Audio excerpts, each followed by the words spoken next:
Welcome back everyone. आज के lecture में हम फोकस रखेंगे कुछ की स्टाइल एट्रीब्यूट्स पर जो कि रिएक्ट नेटिव में यूज़ किए जाते हैं।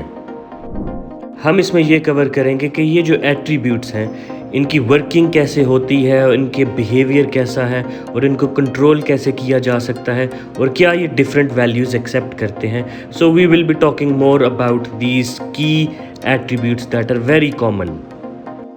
आज का लेक्चर 9 पॉपुलर स्टाइल एट्रीब्यूट्स के ऊपर फोकस करेगा जो कि आप ऑलमोस्ट हर दूसरी ऐप के अंदर यूज़ करेंगे जो भी आप रिएक्ट नेटिव के साथ बनाएंगे। पहला जो हम डिस्कस करेंगे वो है बैकग्राउंड कलर, फिर हम यूज़ करेंगे फ्लेक्स को, फिर हम डिस्कस करेंगे बॉर्डर प्रॉपर्टीज़ को, देन फोर्थ में हम डिस्कस करेंगे विड्थ एंड हाइट को, देन उसके बाद हमारा नेक्स्ट डिस्कशन का टॉपिक होगा align self, then we will discuss position जिसमें हम टॉप, बॉटम, लेफ़्ट और राइट को डिस्कस करेंगे।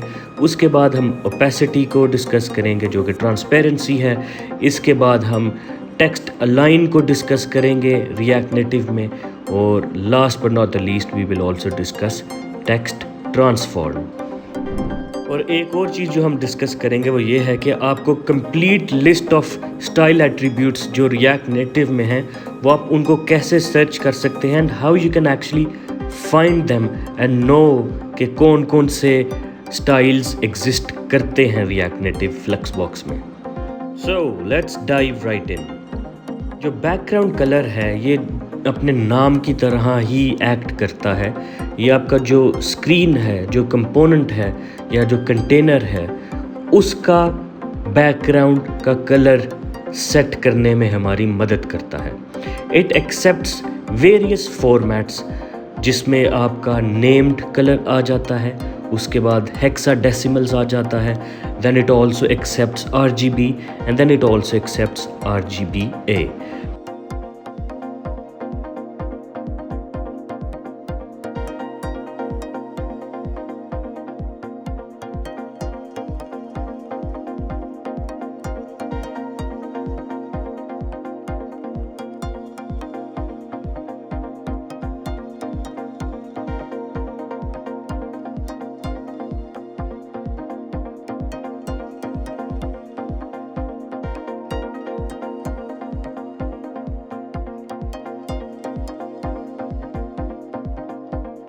और इस एग्जांपल में मैंने आपको चारों मेथड्स यूज़ करके दिखाए हैं, चारों जो फॉर्मेट्स हैं उनकी वैल्यूज़ दी हैं। You can see you can actually set colours using any value या any format and this is how you can use it. Now let's talk about the flex. जो फ्लेक्स प्रॉपर्टी है ये बहुत ही important property है और ये almost आपको अपने हर व्यू को या कंटेनर को देनी पड़ती है। ये आपका कंट्रोल करता है कि आपके जो कंपोनेंट्स हैं वो कितने श्रिंक होंगे या कितने एक्सपैंड होंगे या किस तरह से वो एक दूसरे को अरेंज करेंगे या कौन सा कंपोनेंट ज़्यादा जगह लेगा और कौन सा कंपोनेंट कम जगह लेगा। This is all decided through flex because React Native में स्टाइलिंग के लिए हम फ्लेक्स बॉक्स को यूज़ करते हैं which is a responsive layout model, जैसे कि हमने पहले डिस्कस किया था। इसको सिंपल वर्ड्स में अगर आपने समझना है तो you should know that it helps to determine how much space should be distributed amongst items. और यहाँ पर आइटम्स का मतलब है जो कि कंपोनेंट्स होते हैं, चाइल्ड कंपोनेंट्स होते हैं आपकी स्क्रीन के अंदर। आइए मैं आपको एग्जाम्पल के थ्रू ये बेहतर समझाता हूँ।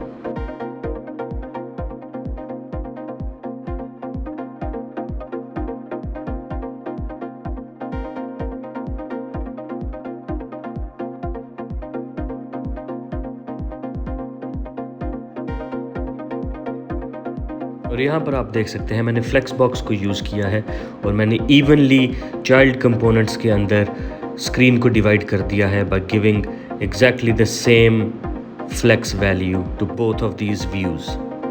और इसका रिजल्ट आप स्क्रीन के ऊपर देख सकते हैं। So that is the behaviour of this property. Then जो स्टाइल प्रॉपर्टी आप बहुत ज़्यादा यूज़ करेंगे ऑलमोस्ट हर ऐप में वो है border property. Border property basically 3 किस्म की होती हैं। एक होती है border width, the second one is border colour and the third one is border radius. और जो इनका नेम है वो सेल्फ एक्सप्लेनेटरी है और इसका जो इफ़ेक्ट है वो आप स्क्रीन के ऊपर देख सकते हैं।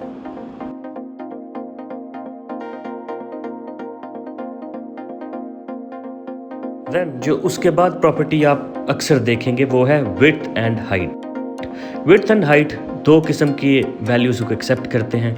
The first one is the fixed pixels जो आप देख सकते हैं और उसका बिहेवियर आप यहाँ पर देख सकते हैं। The second one is percentage.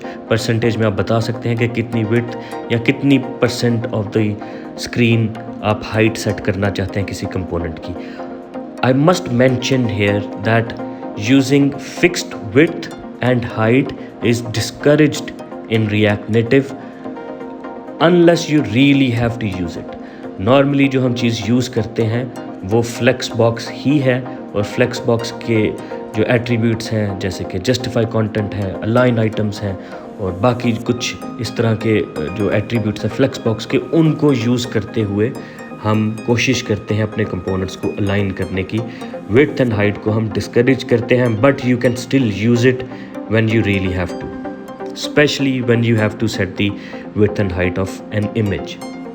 और इसकी वजह यह है कि width and height जब आप specific बता देते हैं तो वो उतना responsive नहीं रहती unless you have given it in percentages. Then है हमारा attribute the align self. Align self her component को पावर प्रोवाइड करता है कि वो कंपोनेंट अपने आप को खुद ही अलाइन कर सके differently than the parent container. So here's an example for this. इस एग्जांपल में आप देख सकते हैं कि मैंने पेरेंट कंटेनर की अलाइन आइटम्स की वैल्यू सेंटर रखी है, लेकिन अलाइन सेल्फ जो कि एक्चुअल चाइल्ड पेरेंट के ऊपर हाफ की प्रॉपर्टी आप देख सकते हैं लगी हुई है स्टाइल्स में, उसकी मैंने फ्लेक्स स्टार्ट की है तो उसने सेंटर वाली प्रॉपर्टी नहीं ली।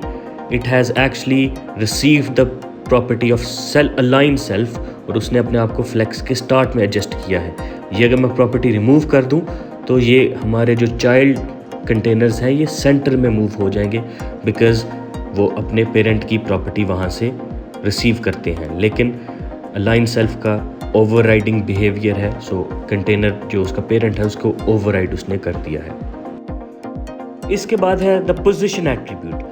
पोजीशन एट्रीब्यूट डिसाइड करता है कि एक कंपोनेंट की आप पोजीशन क्या रखेंगे डिस्पाइट द पेरेंट कंटेनर या जो भी उसकी फ्लेक्सबॉक्स के लेआउट मॉडल है उसको डिसरिगार्ड करते हुए। अगर आपने किसी कंपोनेंट की एक फिक्स्ड पोजीशन सेट करनी है टॉप, बॉटम, लेफ्ट, राइट, तो वो आप पोजीशन का एट्रीब्यूट यूज़ करते हुए रख सकते हैं।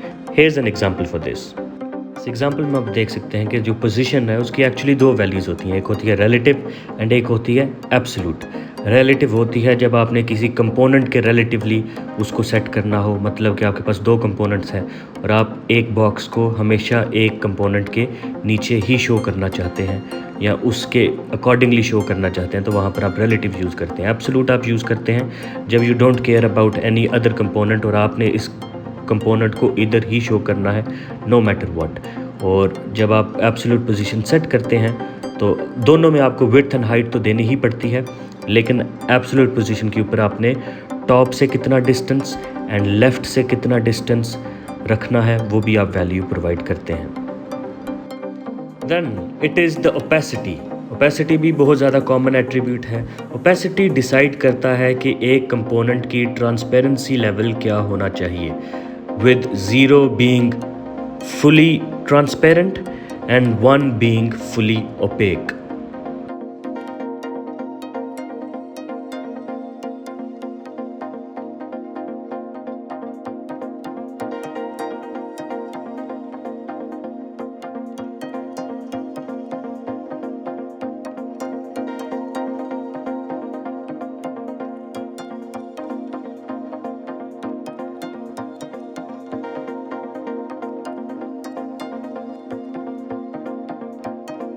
टेक्स्ट अलाइन डिसाइड करता है कि जो टेक्स्ट है with in the text component उसकी पोजीशन या लेआउट क्या होगा, with the value being left, right, centre और जस्टिफाई।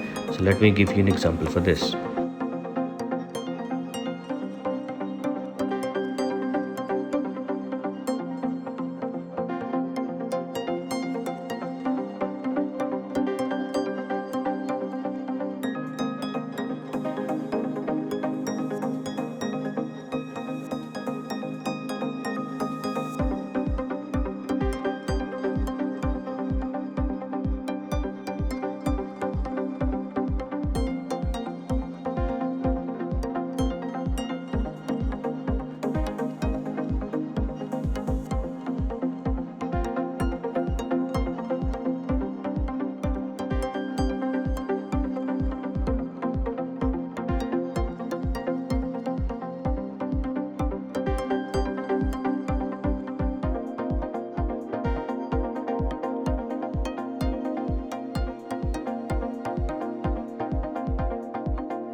इसके बाद आ जाता है text transform.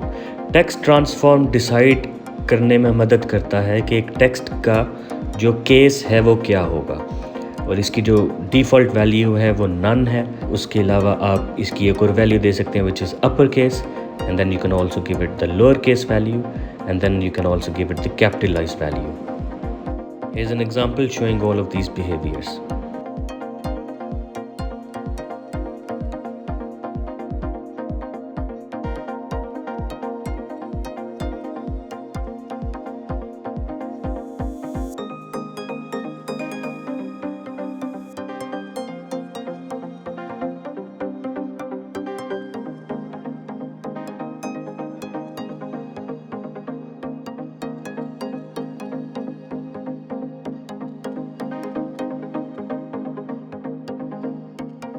Exploring all styles.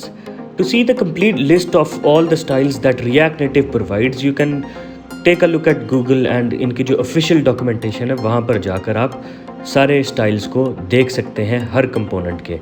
For that, what you need to do is reactnative.dev website के ऊपर जाएं, डॉक्यूमेंट्स को ओपन करें एंड देन लेफ्ट साइड पर आपको कंपोनेंट्स नज़र आएंगे. जिस भी कंपोनेंट के आप सारे स्टाइल प्रॉपर्टीज़ देखना चाहते हैं, फॉर एग्जांपल टेक्स्ट की, click on text and then you can see all the style properties that React Native offers for it. जो मोस्ट कॉमनली यूज्ड स्टाइल्स हैं वो तो आपको मोस्टली याद हो जाएंगे, but keep this handy as well just to see all the list of attributes that are available for that component. इसके अलावा आप कुछ थर्ड पार्टी लाइब्रेरीज़ या थर्ड पार्टी वेबसाइट्स को भी देख सकते हैं जहां पर आपको हर कंपोनेंट को ओपन नहीं करना पड़ता, और they have provided a better way to visualize all the styles that are available. बाकी आप गूगल करके देख सकते हैं, but most of these you are going to memorize because of the reusability of this, जो कि आप हर ऐप में ही ऑलमोस्ट यूज़ कर रहे होते हैं. But anyways, this is what is available at your disposal. We have covered a lot of ground in today's lecture. I hope you've gained a good understanding of how to use the style attributes और आप कैसे control कर सकते हैं अपनी app के component की styling को in a better way. And don't forget to practice what you have learned today, because that is the best way you can actually self-teach yourself. And as always, keep coding, and thanks for watching 10BDP React Native Basics course.